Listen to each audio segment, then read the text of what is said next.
So we talked about acceleration and velocity in the XY system. We talked about it in the normal tangential system, and then we finished up talking about it in the polar system, or what your author calls a cylindrical system. And we developed those expressions. I think I've got the notes left over from last time. If we were to put those up here, the expression for the velocity here, which is not completely obvious, and then certainly the expression for the acceleration, and those would certainly justify space on your 3x5 card for the exam, because you don't want to be off by a 2 or a dot or a double dot or something like that. So we're going to use these expressions in an example. We've got this example here where we have this arm that's free to rotate about this point. So you could think of it rotating about this point here. We can make that a little more obvious. So we've got this fixed and it's rotating about that point. And inside this arm there's maybe some sort of a threaded rod or screw, and on that is a block that's been threaded. So as this screw rotates here, this block will move back and forth for some sort of an actuation. So this point B on this block can move radially out, so R can change its position. And because the whole arm is rotating back and forth, because theta can change, you can get some different theta values. And we're given an expression for theta as 0.2 times t plus 0.02 t cubed. And we're given an expression for r as 0.2 plus 0.04 t squared. We're told that theta is in radians, t is in seconds, r is in meters. And we'd like to find the magnitude of the velocity at B, this block here, this point here. We'd like to try and find that magnitude, find the magnitude of the velocity, and also the magnitude of the acceleration when t is equal to 3 seconds. So that's our test. This is a fairly cookbook problem, as you'll see. We're given those expressions. We'll do as you expect. We'll differentiate those. We'll plug the 3 seconds in. Then we'll go to our equations that we developed and put those pieces in and go through it. When we meet next time, we'll challenge ourselves with a more difficult problem. It's not going to be so cookbook. We're going to have to kind of think outside the box as we go through that. Well, let's tackle this then, if there's no questions on it. So I think what I will do here is look at R. So I've got R is equal to 0.2 plus 0.04 t squared. And if you put in, so we could say with t equal 3 seconds, when you put 3 seconds in there, that turns out to be, you're just going to put 3 in for the t squared. So you'll square 3, you'll have 9 in there. This turns out to be 0.56 meters. Okay? So when you put t in as 3, you get that. So then I'm going to differentiate r. I'll say that I have r dot, which is going to be 0. The 0.2 goes to 0, and then I have 2 times 0.04, so I'll get 0.08 t. And I'll look at that with t being equal to 3, and we come up with 0.24 meters per second.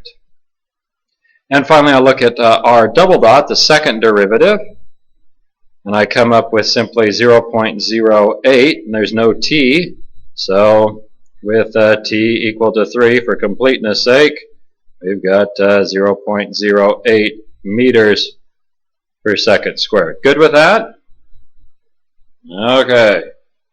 So then I can do a similar exercise for theta. Theta is equal to 0.2 t plus 0.02 t cubed. And if I look at this with t equal 3 seconds, we come up with, what's the value? 1.14. 1.14 radians per second. So nothing mysterious there. You put 3 in for the t's and you come up with that. Then we'll look at theta dot. What does theta dot turn out to be? 0.2 plus 0.4. No, 0.6. 0.06 t squared. And we'll look at this with t equal to 3. And when we do that, we come up with, what's that turn out to be? 0.74. And that'll be radians per second squared. And lastly, theta double dot, the second derivative. Remember, this is nothing now. I mean, this is d theta, the second derivative of that with respect to t, right? That's just our shorthand for that. So we've got, 0.2 goes away, and I get 0.12 t. So we can look at that with t equal to 3. And we come up with 0.36 radians per second squared. So like I said, this is a cookbook problem. We found all the pieces. We've got the ingredients. Hopefully we can put them in the equation now. Is a question out there? So, theta dot is radians per second squared. Thank you for the correction. Yeah, this is just radians per second. This should be... There we go. Yeah. Oh, I've really messed this up, haven't I? Okay, let me check all my units. I've got meters per second because it's a velocity, meters per second squared because it's an acceleration. This is an angular position, so it should just be something like radians or degrees. Okay. Then theta dot. I mean, this is position. This is velocity. So radians per second, that's good. And then this is acceleration, radians per second squared. So I think we're okay now. Thank you very much. Other questions? Yeah, I guess even on the cookbook ones, you got to get it right. You don't want to confuse what's salt for sugar. That's pretty nasty. So then if we go back to those equations that we developed last time,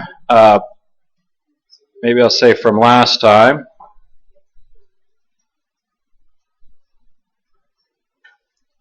We had that the velocity was equal to r dot in the e sub r direction plus r theta dot in the e sub theta direction. You remember that? So we could break that up if we wanted to. We could say that the velocity in the r direction is really just r dot, and the velocity in the theta direction is r theta dot. So making the substitutions from that from all of our ingredients there, I have r dot, which is 0.24, and I have then r, which is 0.56 times theta dot. Where was theta dot? 0.74, which that gives me 0.414. This would, of course, be then meters per second. And if I take this 0.56, which is meters, and multiply it by radians per second, I get meters per second on this also. So our units are still working out as much as I've tried to mess them up. So with this, I can talk about the magnitude of the velocity at b. I mean, really what I'm saying here is the velocity at b, finding the magnitude of that thing, that's just the velocity at b, which is going to be the square root of what? 0.24 squared plus 0.414 squared. So when you go through that, that turns out to be equal to 479 meters per second. So that'd be our answer for the magnitude of the velocity at b.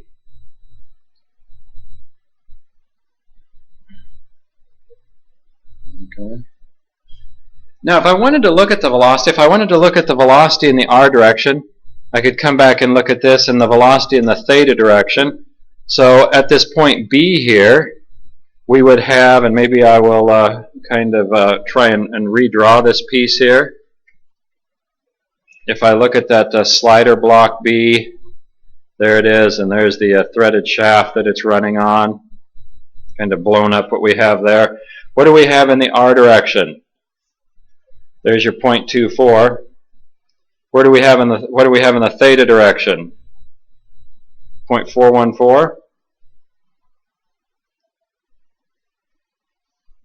And we simply resolved those, didn't we? So there's the velocity of b, which I think makes sense. Okay. Well, we'll do that same thing for acceleration. Before I move to the next page, are there questions? Where did you use that equation from last time? This one?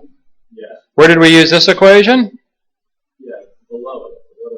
Well, I broke it up. I said that I'm going to break it into two pieces. I'm going to talk about the velocity in the r direction, which is this piece right here. And then I wanted to talk about the velocity in the theta direction, which is that piece right there.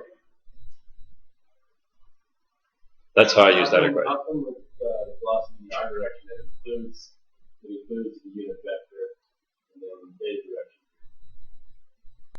Oh, I was just like writing circles. I was just too aggressive on the circles. Okay? Yeah. So, this is the magnitude of it. Okay. Yeah. The unit vector is just where it's going. Right. So I just came over here and got the magnitudes. And that's why I actually drew this picture, so we could see a little bit conceptually what's going on, because the acceleration is going to be kind of interesting what's going on. Yes? So this question is just asking for the magnitude of the velocity acceleration? Yeah. So really this is the answer that it's looking for. Just the magnitude. Other questions? Okay, so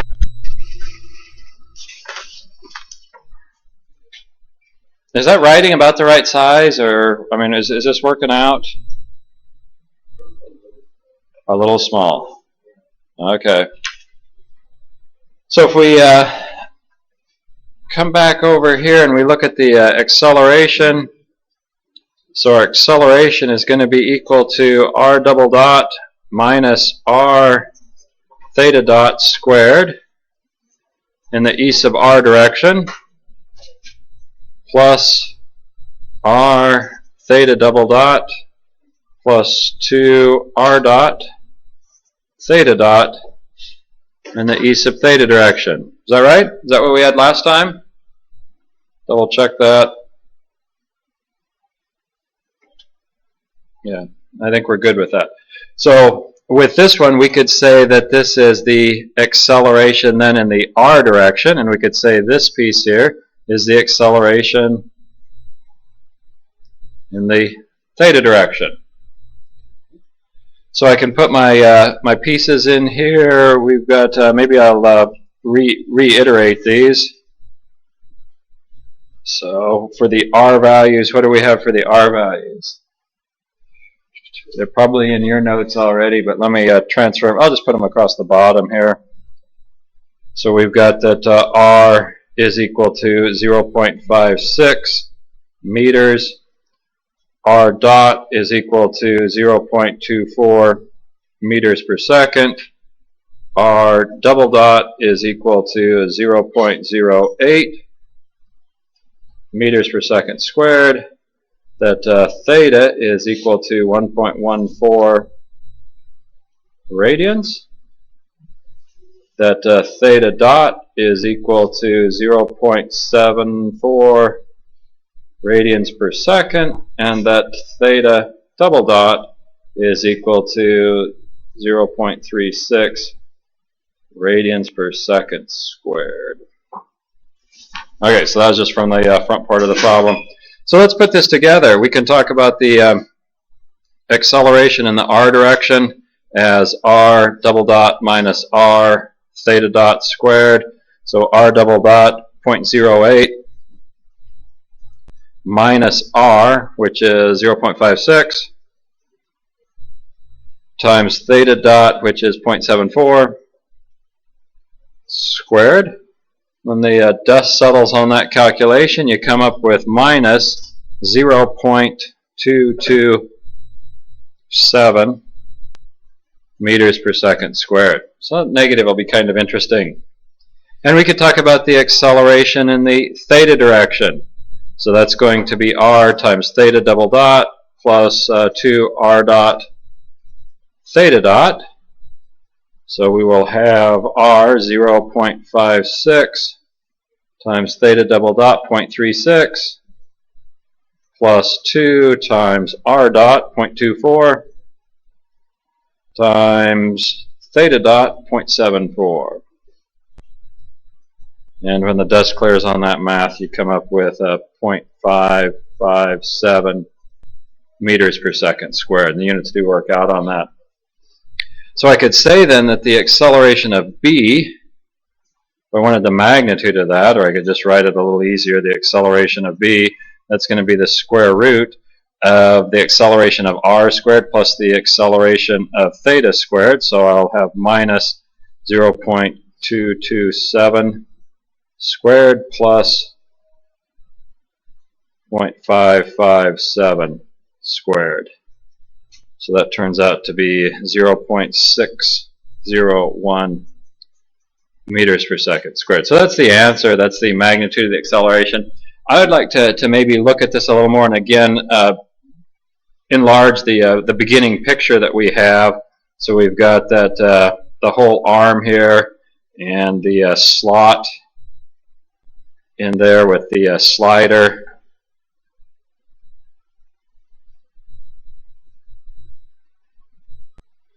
And so something like that, and that's point B. And we said that this was positive r direction. This was the positive theta direction. So if I go through this and I look at this minus 0.27, the acceleration in the r direction is like this. So there's the acceleration in the r. So I've drawn it in the negative direction, so I'll just call it 0.227. And where's the acceleration in the theta direction? 0.55. So up like this, positive 0.557.